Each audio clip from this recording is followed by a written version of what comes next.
I'm Georgina Hall, and this is the Female Empowered Podcast, inspired by the casual conversations I've had with thousands of women over my career in coaching. This is not just another wanky women's wellness podcast. We are bringing the uprising. Hi friends, welcome to the Female Empowered Podcast. I'm your host, Georgina Hall, personal trainer, online coach, and offerer of opinions. Today, I am joined by Laura Currer, who is the founder of Sparkle. And she is also a women's empowerment coach, and that is what we're all about here. Hello, Laura. Hiya. Thanks for having me. Thank you for joining us. Thank you for talking to us. How was that introduction? I always ask people how they would like to be introduced and how they would introduce themselves. I appreciate it. It's good. It's an interesting one, having to reduce yourself to a sentence, but no, you did well. It is, isn't it? This is me in a nutshell. What do you do? Ooh, what are you about? Yeah, that is a hard question. What are you about, Laura? What do? You sum it up. Me do kindness, compassion, self-love, all of the good things. Generally about being well and being yourself. I think being yourself is the most important thing. Yeah, absolutely. So tell us about that. Tell us what you do around those things. They are all amazing things. Thank you, I appreciate that. So effectively, Sparkle was created on the premise of getting your sparkle back, I guess, after trauma or any kind of hardship or adversity. And the crux of it is your sparkle. The crux of it is being you. So it's something that I care kind of very deeply about, and it's what I work with people to do. Often big things in life happen and they throw you off course and they make you question who you are or what you're about, and there can be a lot of fog that gets in the way of kind of seeing yourself clearly, and that's what I do. That's what I'm passionate about doing for myself, removing those layers of fog, connecting to the kind of purest core of myself and doing that for other people. So stripping away all of the shit, working out what doesn't belong to them and working out what really matters to them. What are their kind of core values? What makes them happy? When do they feel the most like themselves? And really kind of tapping into that and honing that like it's an art form. Interesting. So it's kind of therapy, counseling, life coaching. It's an amalgamation of all those things. Yeah, it's like all the good stuff. And I think it depends. Different people need different stuff at different times. Sometimes for me, it's a bit of therapeutic work that I need, or it's being connected to people who make me feel most like myself, like my best friends who really kind of see to the heart of me. Sometimes it's time on my own. Sometimes it's kind of some self-care stuff. It really depends. And because I know that it depends for me and it varies on circumstance and kind of situation, that's how I tailor it with the people that I work with, because they need sometimes a different combination of all of those things. Amazing. So what's the mission statement? What's the crux of it that you want all your clients or all the women that you work with to achieve? I want them to know their power and to know that happiness is available to them at any time and that is within them. It's not external. Yes, absolutely. I'm so on board with that. It's good. I'm happy to hear it. Amazing. Right. So how did Sparkle happen?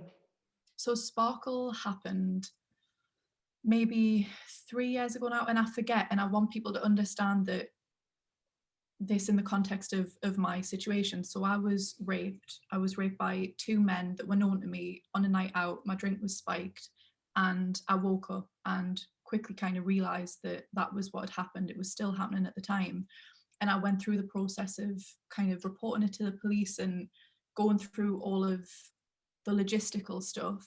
And then that drops off and comes to an end one way or another, whether you get a conviction or you get to court or you don't.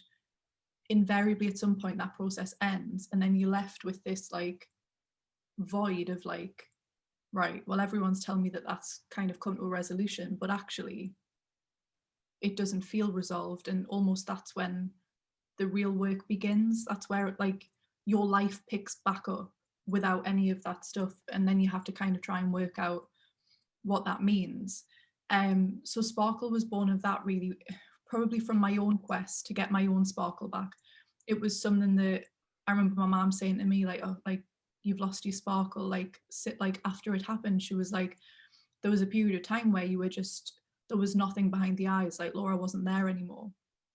So I had to work to get that back. And I really felt like there was a gap in services. Like, the police was there, conventional counselling was there, but there wasn't anything that really I felt spoke to me, like understood me, like Laura as Laura was and always has been and always was planned to be, separate of like a rape or an incident or a circumstance. Like, services and people started viewing me through these glasses of rape victim, and that pissed me off like no end, because I was just like you're not seeing me.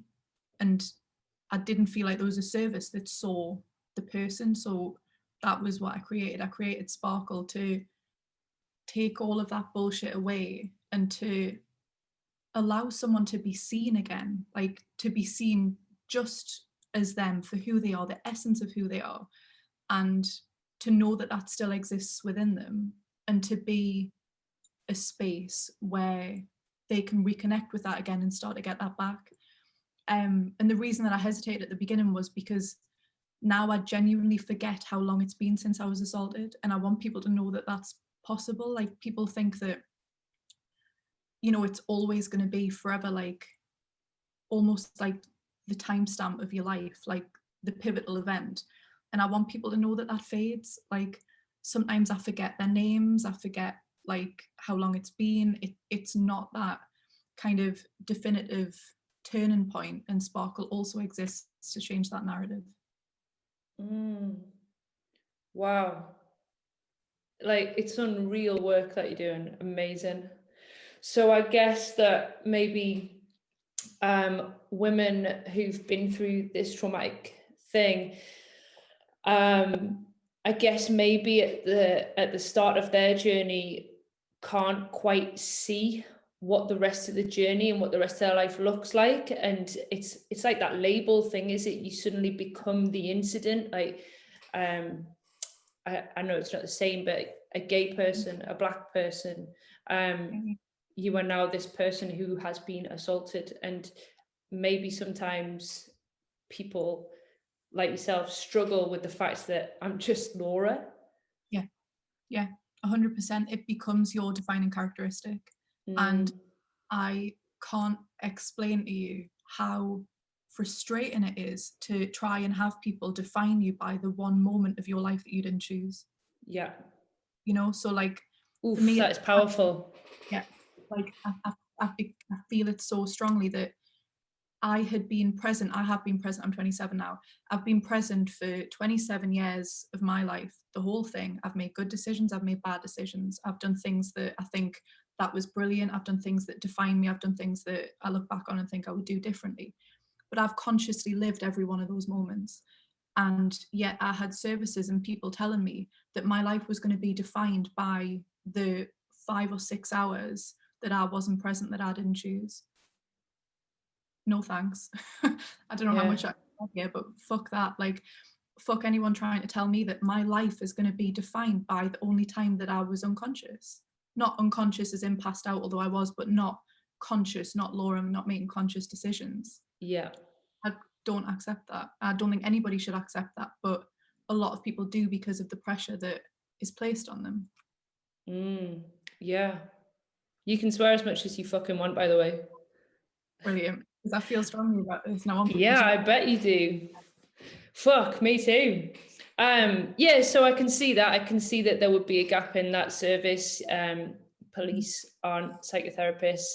Psychotherapists are then talking to you as a victim, which you don't want to be. You don't want to see yourself as. So you brought the sparkle back, and you decided that that was how you were going to turn a massive trauma into a positive thing moving forwards. Yeah, I completely agree. And I think that I recognized in my position also a degree of privilege. So I was fortunate in that at the time that I was assaulted, I had already had therapy. So I had a decent level of self-awareness. I had a strong level of resilience. I had a support system around me. I had family and friends around me.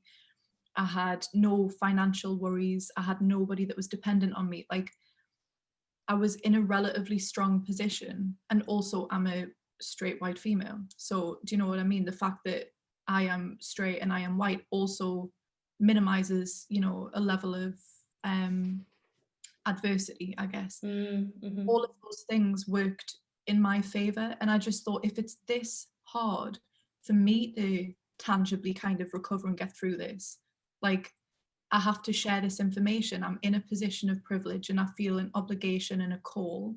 I feel like it's my purpose to take what I have learned, what I've had to learn, and to share that with other people so that they have more hope, more of a chance, more kind of speed as well in being able to learn these things more quickly and with more ease than they might otherwise have. And how much do you think that helping others has also helped you? Massively, because here's what it did. It allowed me to deal with it in the way that was me.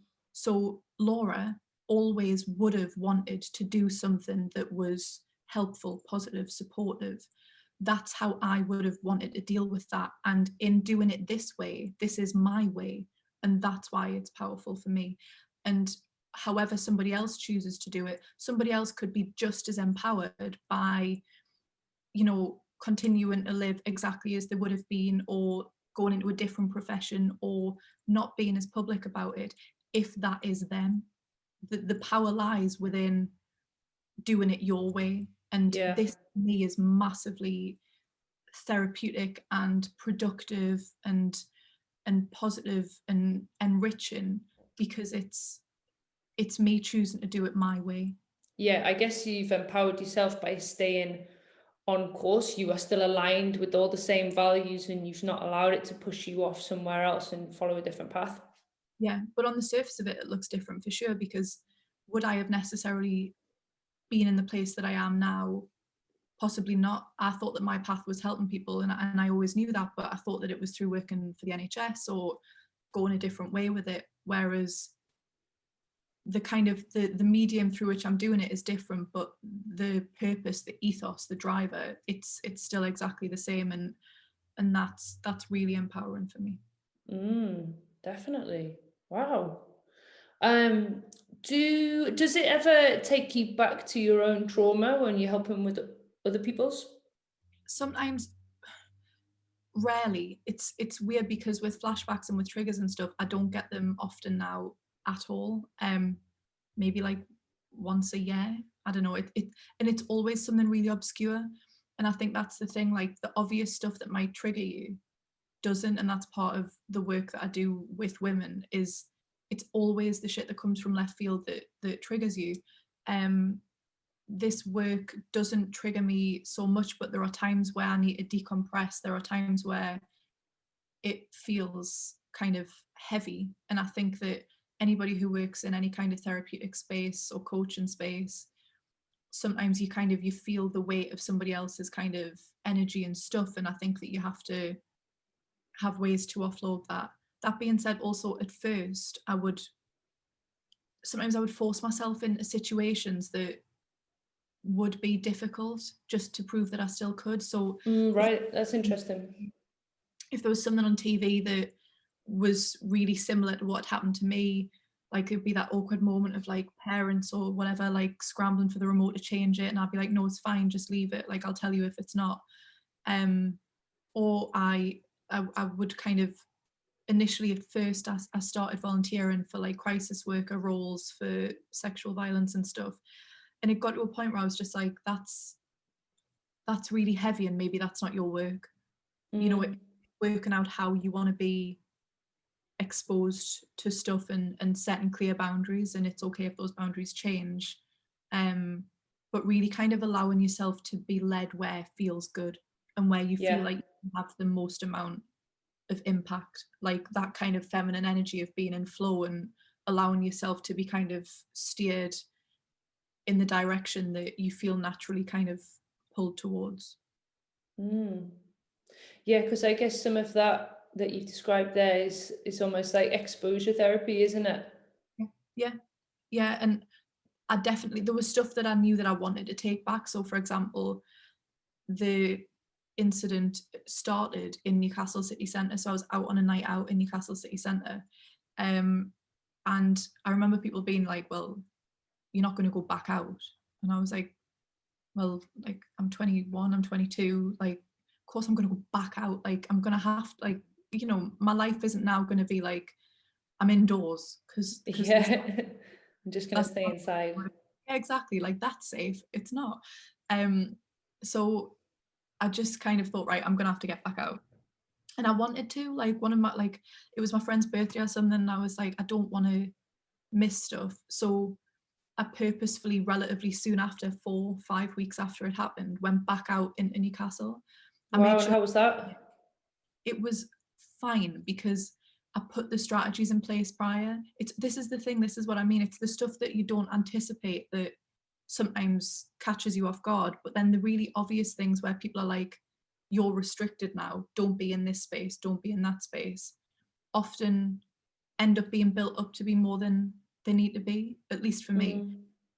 So I put strategies in place. I went with my closest friends. We set a code word. So I was like, look, if at any point in night my face completely drops or I say pineapple, get me out.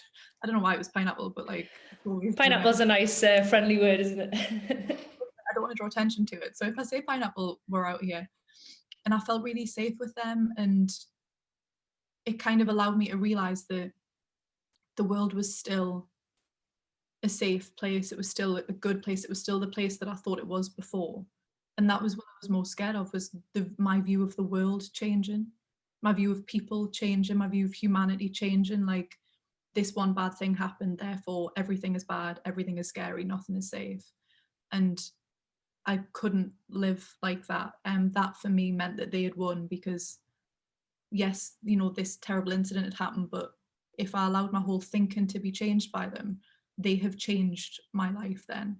And they don't get to change my life. I get to change my life, but they don't get to change my life. So that was really important for me, that I did do some exposure therapy to things that I felt like I needed to get back to in a way that felt safe for me. And on that, how did, or if at all, did your view of men in general change?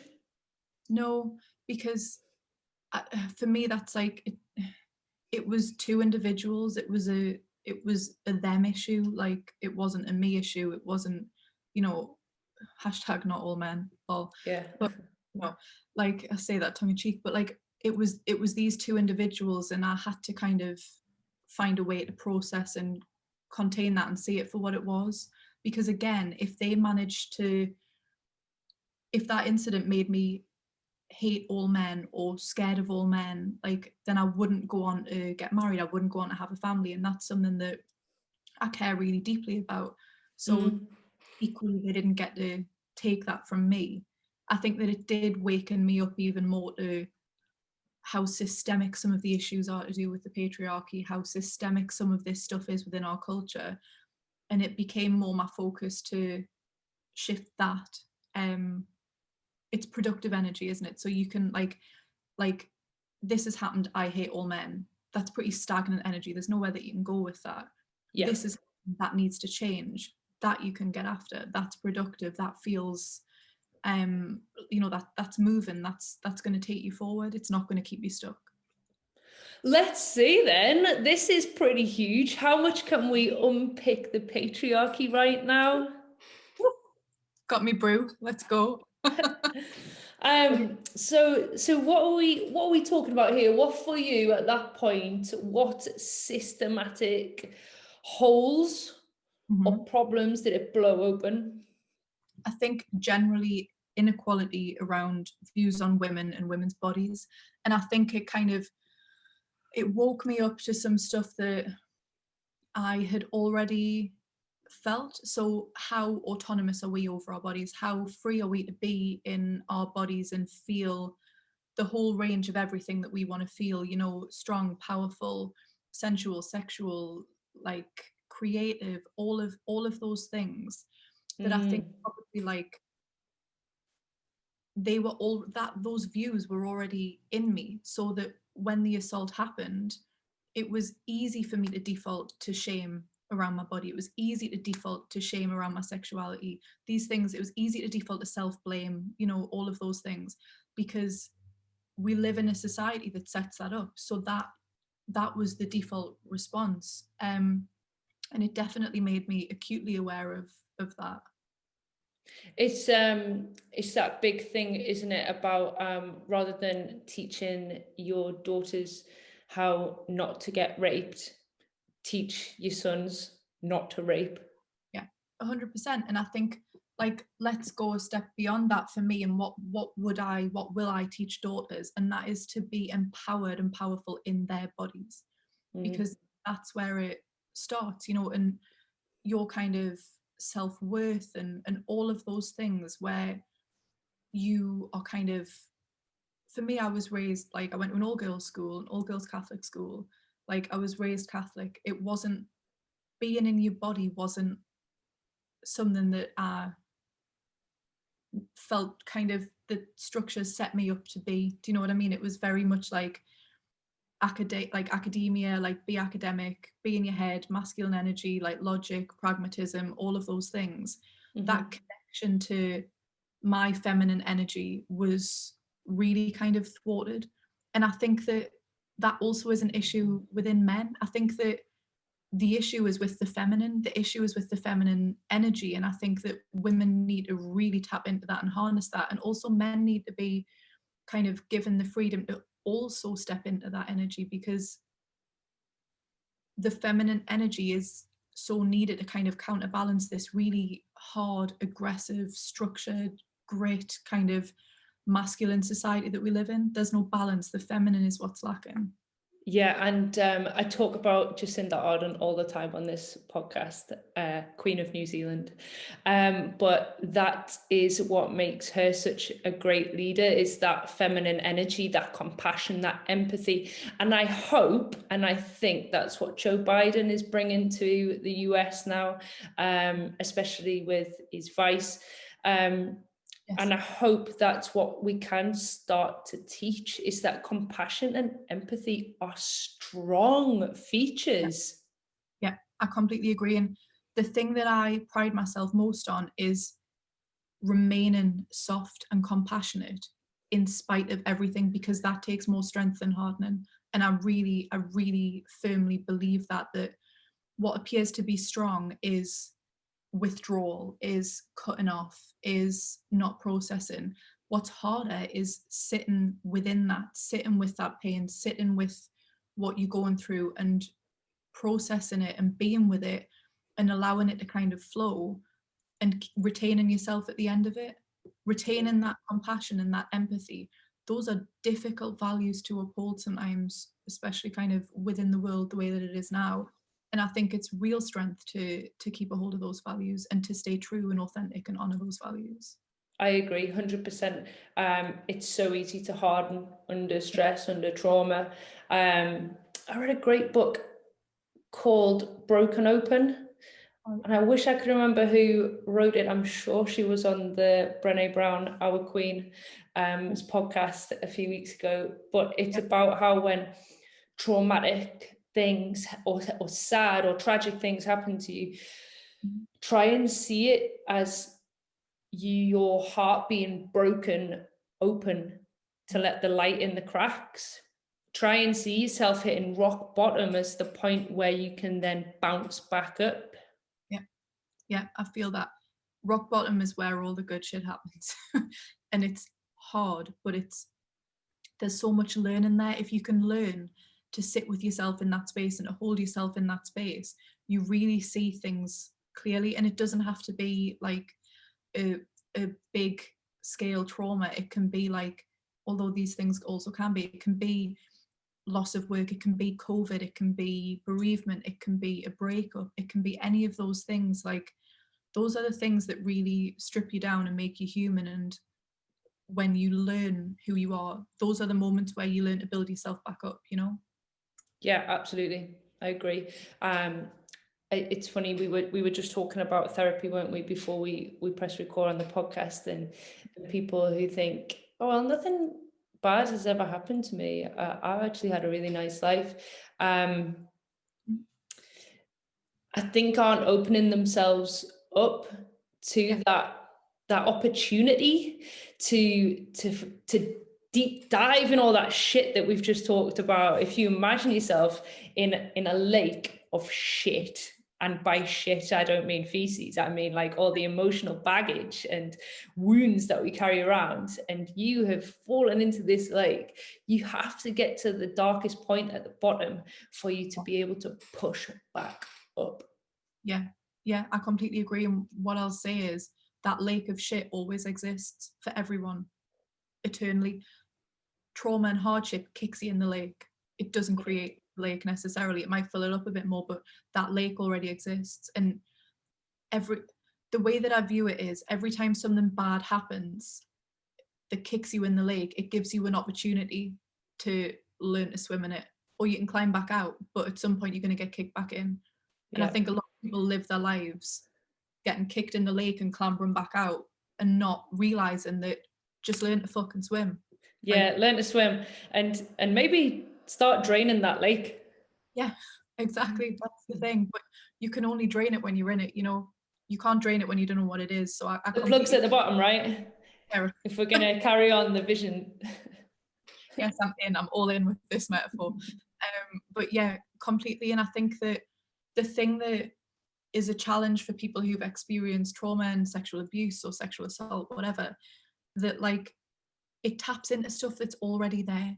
So everybody, we were saying, I am training currently in transactional analysis, and everybody has 3 ego states: parent, adult, child. Everybody has life scripts. Everybody has these patterns and defaults and injunctions and all of these things. They're not like if you opt in, you get given some. It's like if you choose to explore it, you'll uncover yours. Everybody has all of these things, and whenever anything bad happens, it just illuminates your defaults, it illuminates your patterns, and you can choose to take that knowledge as a gift. For me, knowledge is power. So you can step into it, or you know, you won't, and then the next time something bad happens, you're faced with that choice again. Is now the time that I want to delve into this and explore? And it may be or it might not be, but for me, I take those opportunities every time. There's always more learning, there's always more to kind of uncover, and you might as well get something good out of something shit happening. Like, you might as well take something from that. And otherwise, you do repeat the same cycles over and over again. People who are in terrible relationships and then wonder why every partner they find treats them the same. At what point are you going to step off the roundabout? I'm smiling there when you're talking about transactional analysis, because I have a therapist, as I think everybody should have. And we cover TA a lot. Like you say, the 3 ego states: parent, child, adult, and I'll tell her something that's happened or something that's bothered me or whatever, and she'll go, "And what ego state do you think you were in there, Georgina?" And I'm like, I know, god damn it, I know. Yeah, 100%. But it's helpful, isn't it? It's helpful to kind of have that understanding and that framework. But I do that sometimes. I'm like, fuck, you were just so in your child, or you were just so in your controlling parent. Like, bring it back. That's the thing. And once you understand it, you can always bring it back. And that's the gift of the awareness. But it's such meaningful work. I find it really kind of illuminating. And also then you can understand what place other people are coming at you from. So if you've got somebody in front of you, whether it's a colleague, a partner, like a friend, a parent, and they're like stomping their feet and kicking off, like, you understand then they're in the child, what's going on here, what kind of, how is this playing out? And it helps you to just understand things more clearly and to respond more clearly.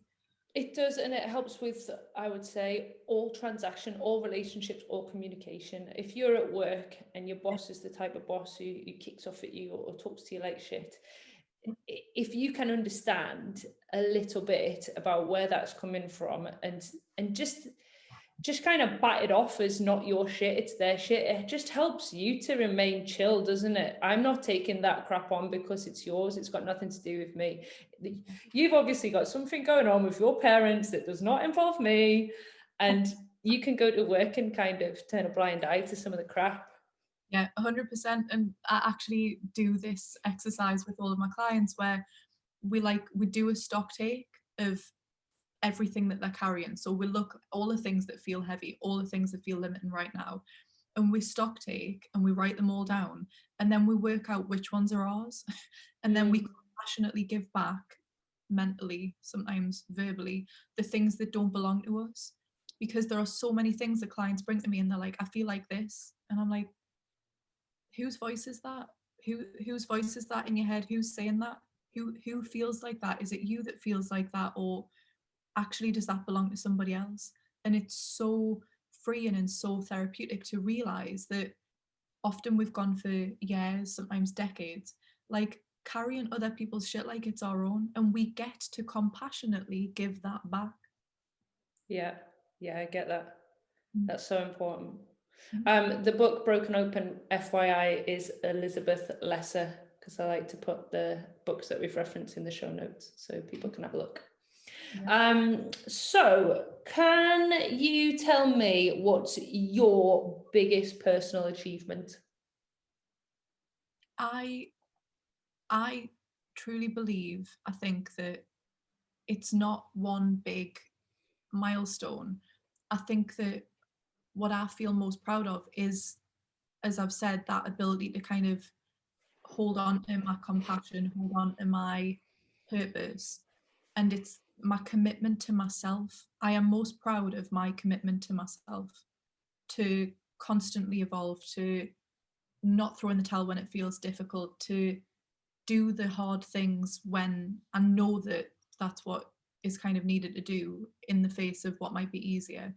I think that it's like 1,000 different like micro actions that accumulate to the commitment that I have in myself. I think that is what I'm most proud of, and that commitment leads to then all of the things that outwardly I feel proud of, like Sparkle, like the life that I'm creating, all of those things. At its core is that commitment to myself. Yeah, amazing. I think commitment to yourself is massive. I wish, and the last podcast episode that I recorded was about how women need to understand how amazing they are in all the things that they do, being a mum, having a job, being a wife, being a partner. There's so much pressure, and a lot of the time I don't think women feel like they have the permission to commit to themselves and make themselves a priority. Yeah. So it's a big thing about this podcast is saying put your own oxygen mask on first, take care of you. So I love that. Yeah. I feel that really strong.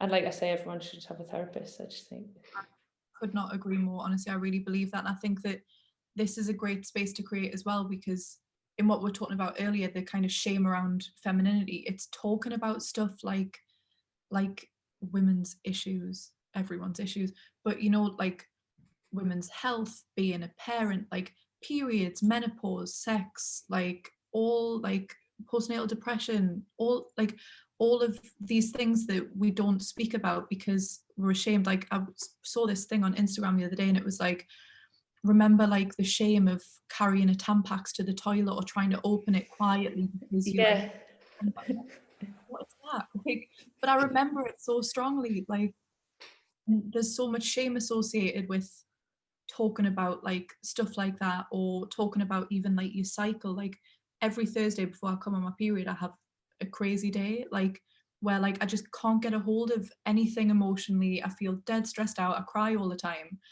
And then I was like trying to like fight through it and mask it and pretend it wasn't happening. And I was just like, why am I doing this? This is hormonal. This is my body. I can't change this. Yeah. But there's an embedded sense of shame around it. Yeah, we did a podcast episode on menstrual cycle, and Louise is saying the same thing. Like, one of my clients had said, like, she felt so bad on her period. If it wasn't her period and she just felt that bad, she just wouldn't go to work on those days. But because it's your period and because you just get them every month, you feel like you have to just power through. Yeah, 100%, which is like, it's crazy, and people are so disparaging about it, like, oh, time of the month. And it's like, it sucks. Like, it's really hard. Like, Yeah, some people literally can't get out of bed on like 3 days or something out of the month. it's insane. I just think it's interesting when I post stuff on Sparkle, the things that get a reaction. So when I talk about stuff like that, so many people reach out and are like, thankfully, like, thank heaven someone's talking about it, or just everything around like body positivity and body image and just authentically being a woman and kind of being unashamedly yourself. I think I know, it's funny when you say that, and as a gay woman, people assume that I don't maybe, what's the word, relate to my feminine side or like feminine energy, and you know that there's the whole words that I don't like butch and dyke and all these things that kind of takes femininity away from you as a gay woman. And it's actually a massive bugbear for me that people feel like they can do that, because everyone's got yin and yang energy, everyone's got female and masculine energy, not just women but men as well. So for people to kind of make assumptions and almost take that away from you a little bit is, I don't even know what the word, this is probably the first time that I've ever actually said that to anybody, as you've just brought it up there. See what a good therapist you are already. There's something a little bit kind of disempowering about it and almost shameful. yeah, I completely understand that. I think that must be really challenging to feel the pressure of a kind of certain stereotype that you then feel like you have to suppress a side of yourself, or like it's the price that you pay. You know what I mean? Fine, if you want to be gay, you can be, but at the cost of your femininity. Yeah, if you're going to be gay, you're fine, but you're less of a woman because of it. Yeah. Interesting. Be interesting to hear other people's thoughts on that as well. Yeah, 100%. So what advice would you give younger Laura, let's say 21-year-old Laura? What advice could you give to her? Oh, keep going, kid. You're doing canny, you'll be fine. Like, that's the advice I would give myself, and it's the advice that I always give myself. The answers are within. The answers are within. Like, it's already there. And I'm increasingly honing this and realizing that, like, everything that I need is within me. Like, we spend so much time looking externally at, like, if I just get this job, or, you know, that pair of shoes, or, you know, whatever, that house, or When I get skinny. yeah, like anything, any one of these things, you think that like that's gonna provide some kind of hit. And actually, invariably, I think often people hit big milestones and then they're like, fuck, I still feel the same. Like, that's great and everything, but fundamentally I still feel the same. This big shift hasn't happened. Yeah. So I I feel think that's so hard. And you know, we've discussed this with different guests as well, and it's why I think the podcast is so necessary. Happiness, as cheesy as it sounds, is within, and all of your answers are within, exactly like you've just said. And as a personal trainer, people come to me all the time, I want to lose 2 stone, but why do you want to lose 2 stone? You're going to lose 2 stone, you're going to be a 2 stone lighter version of the same person with the same insecurities, the same lack of confidence, self-consciousness, everything else, until you do the inner work and you start asking yourself a few questions and you stop ignoring all the warning signs that your body and the universe is sending you. Yeah, I 100% agree. I think that a lot of people are running, you know, like, well, I'll move here and I'll feel better, or I'll lose this and then I'll feel better, or I'll pursue that and I'll feel better. And actually, this is the gift of 2020 for me, is stillness. Time, space. Feels gross at first because you're like, hang on, where are all of my distractions? But if you sit with it, then you realize, and you kind of push through that wall of discomfort, then you realize, right, this is what I'm working with, this is what I really want. This is like, once everything quietens down and you kind of can hear that voice within you, that's where everything is. And I think that it's easy to yearn for a point in the future or whatever, but if, on the premise that energy can't be created or destroyed, that energy already exists. So tap into it, like, connect with that now. Allow yourself to connect to something greater and bigger and more powerful. You have the ability to connect to those feelings right now. That's accessible to you right now. Say that again, Laura. Say that again about the power, the energy that exists now.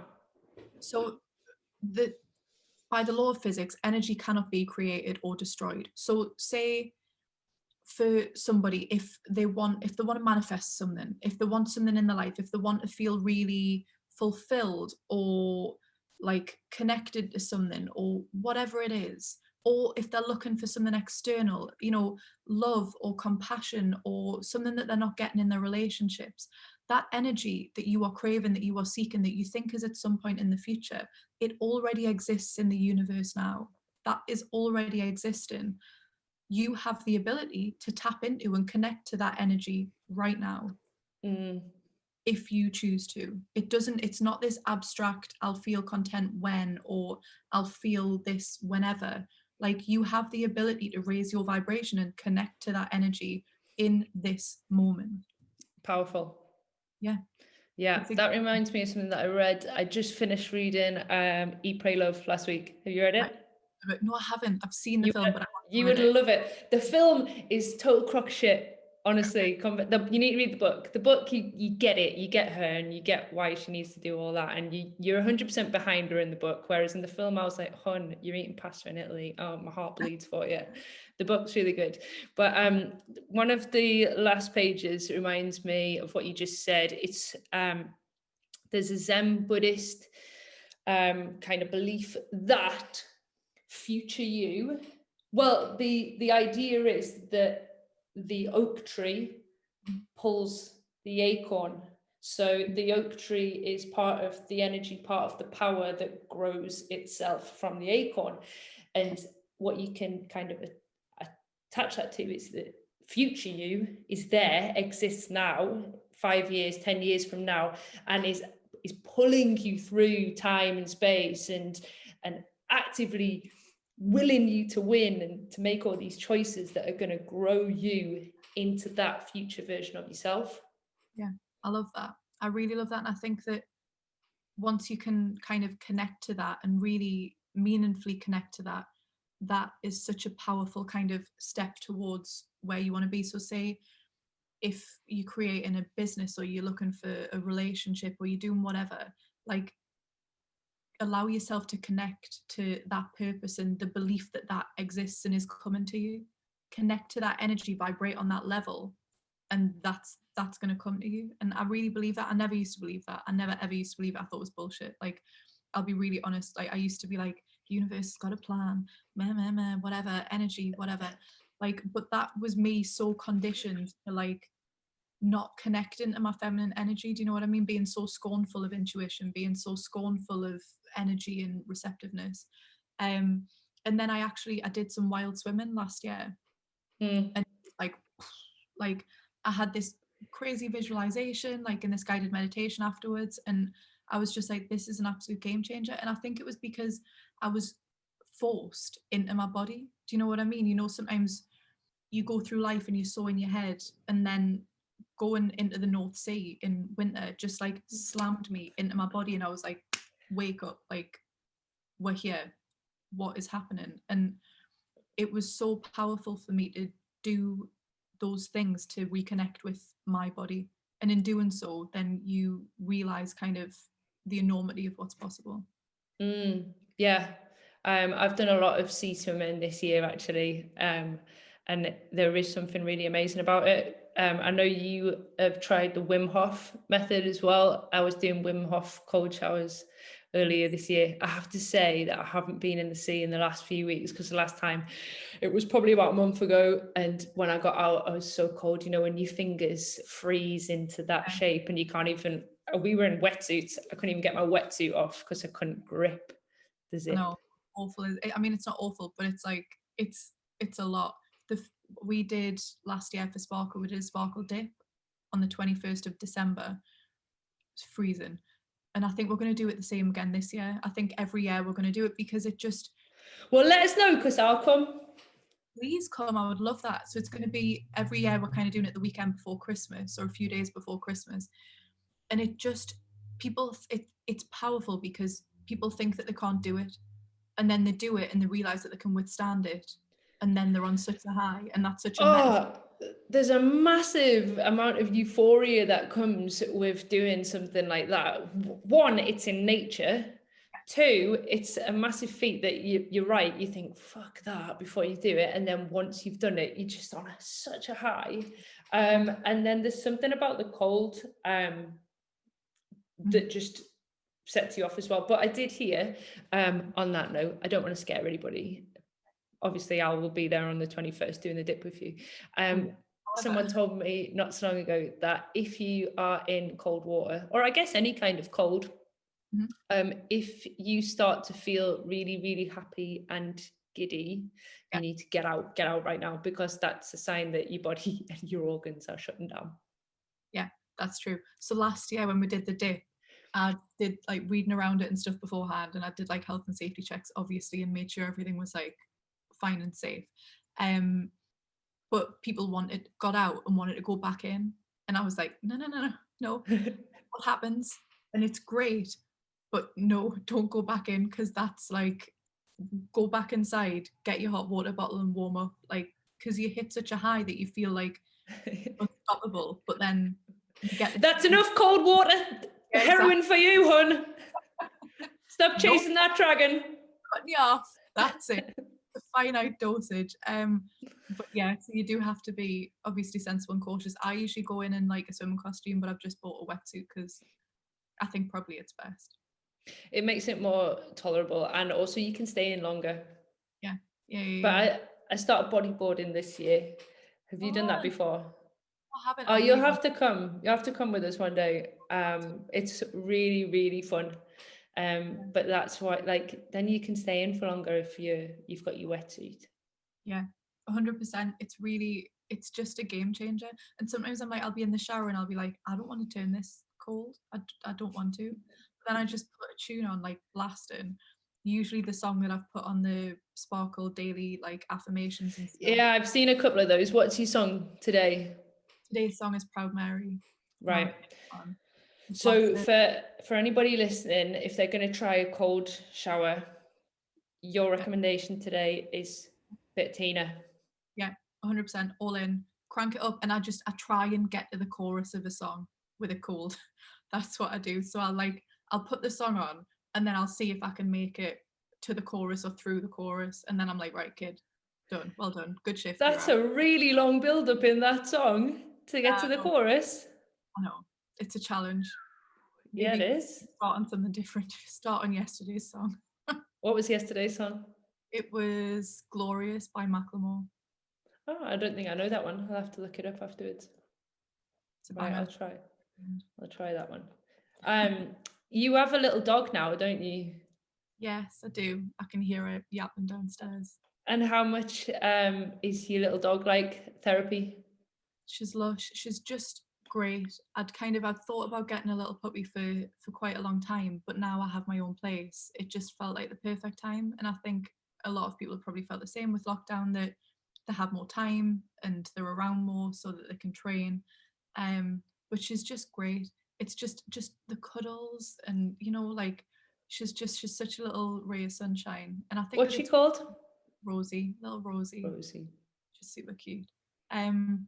But it's great. She gets you out for a walk. Do you know what I mean? Kind of keeps you structured and stuff, which I think for a lot of people working from home has been difficult. And for me, I know that if I don't get out for a walk, my head's just kind of battered. Like it really has an impact on your kind of mental health, I think.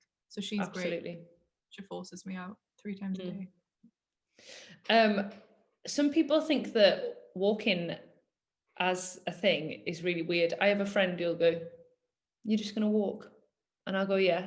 And they're like, "But why don't you go in the car?" And I'm like, "Because I'm not going anywhere. I'm going for a walk." Yeah. And they like, and I don't get it. I'm like, "You don't walk anywhere." They're like, "Nah."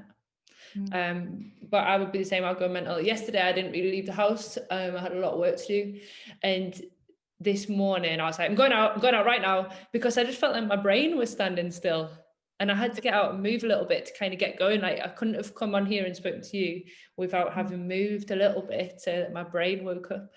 Yeah, you just stagnate, don't you? And last year I was that person. I was like, why would you ever walk anywhere when you could drive?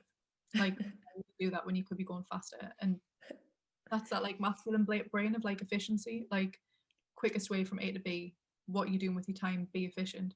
And I never walked anywhere. The furthest I walked was from the house to the car in a pair of heels and to the office and then back again. Like that was 300 steps a day and I was done.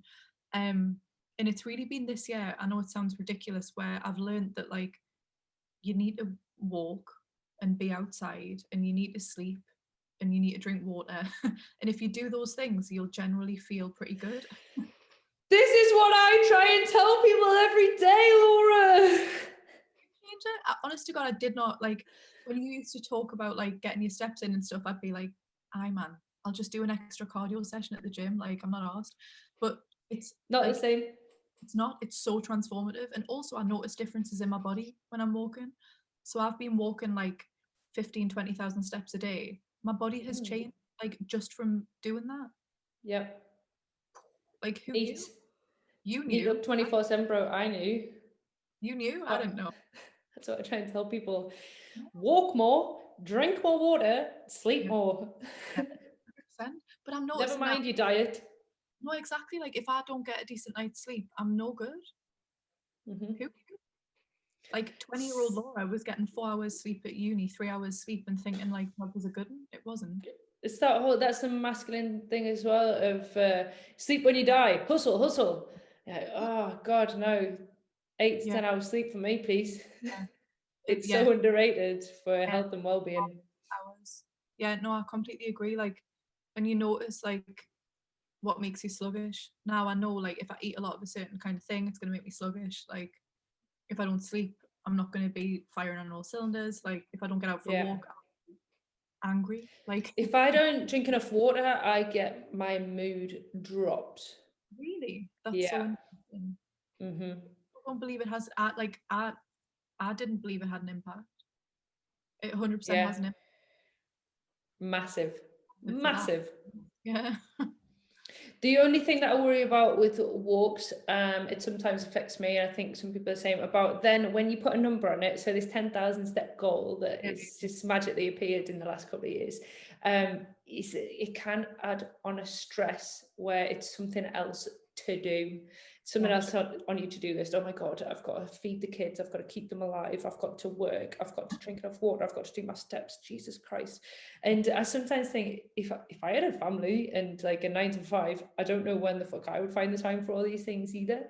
And I sometimes have to check myself with my motivation behind going for a walk, because sometimes I'm doing it to just get the steps in and the numbers, and it takes the enjoyment out of it, and then you don't get the same level of benefit. Yeah, I agree. If it feels like a chore, if it doesn't feel good, like it's not going to have that benefit, is it? Some days it just doesn't happen. Like for whatever like over the weekend, I was doing this therapy course both days, and I try to schedule walks in, but like I just didn't go as far as I would have, and didn't kind of have the headspace to kind of take that time.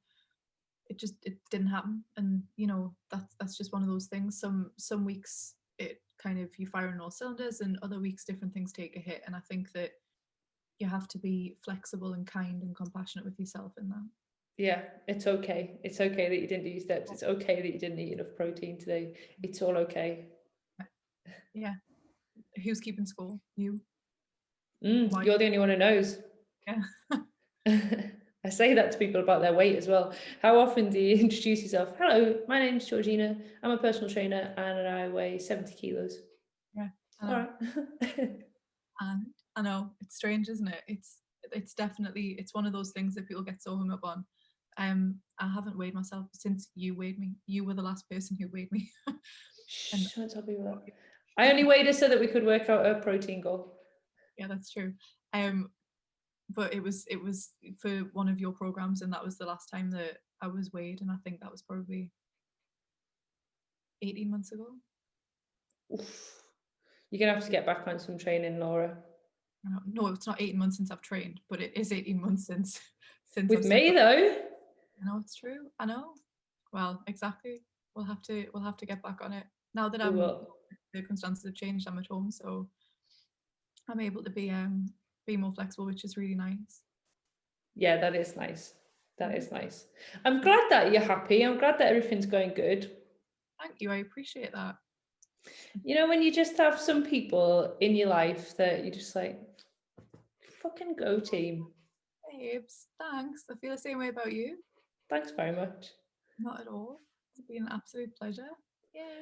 For the benefit of the people listening who can't see the video, my hands are in the shape of a heart, and that heart is pointing at Sparkle Laura. Ta-da. This will make a great screenshot for the podcast promo. Laura, we're going to wrap it up there. Thank you so much for talking to me today. I tell you one thing that I'd like to ask you before you finish is, do you have any books that you would recommend people for self-development, for committing to themselves? Yes, I do. And it's on the table over there. I would recommend, I'm reading Untamed at the minute by Glennon Doyle, and Yeah, I've read that. banger, so good. I would really recommend that. There's nothing else that's immediately coming to mind at the moment. I've just started a book called Burnout by Emily. Yes. Yeah. They were also on our Queen Brené Brown's podcast, and I listened to that, and I really want to read that as well. So you'll have to let me know how that is. I certainly will. One of them, I can't remember who, maybe Emily, has a book called Come As You Are, and it's about female sexuality. And then they've written this book together, and it's just everything. I hear so many people talk about like physical health symptoms, and I'm like, what's your trauma? How's your stress level? Because so much of it, like, I don't think people appreciate the impact of burning out and the impact that carrying stress has. Like, you hold that stress in your body, and that's going to manifest. Yeah, 100%. On this book, but yes, those are my recommendations. Burnout. Awesome. We will link to both of those in the show notes. Thank you very much. And where can we find you? Where can people come and find you? You can find me at sparklewithlauracurrer.com. You can find me at Sparkle with Laura Currer on Instagram and on Facebook. And we are just about to launch a new program around women's empowerment. So keep an eye out for that. Awesome. Sounds good. We will also link to Laura's socials in the show notes as well, so you can find her there. If you haven't got a pen, don't worry about it. Smashing. Thanks, Jay. It's been fun. Laura, thank you so much. Not at all. Pleasure. Loads of love. See you later. You too. If you want to improve your well-being in a non-wanky way, you can join hundreds of other like-minded people in my monthly subscription group for live training sessions, daily workouts, nutrition tips, meditations, and more. Only $10 a month. Email me now, georgina@georginahalltraining.com. Thank you for listening to the Female Empowered podcast. If you want to hear more from us, you can follow us on Instagram at Female Empowered, where you can also get involved with our discussions, and feel free to send us a message.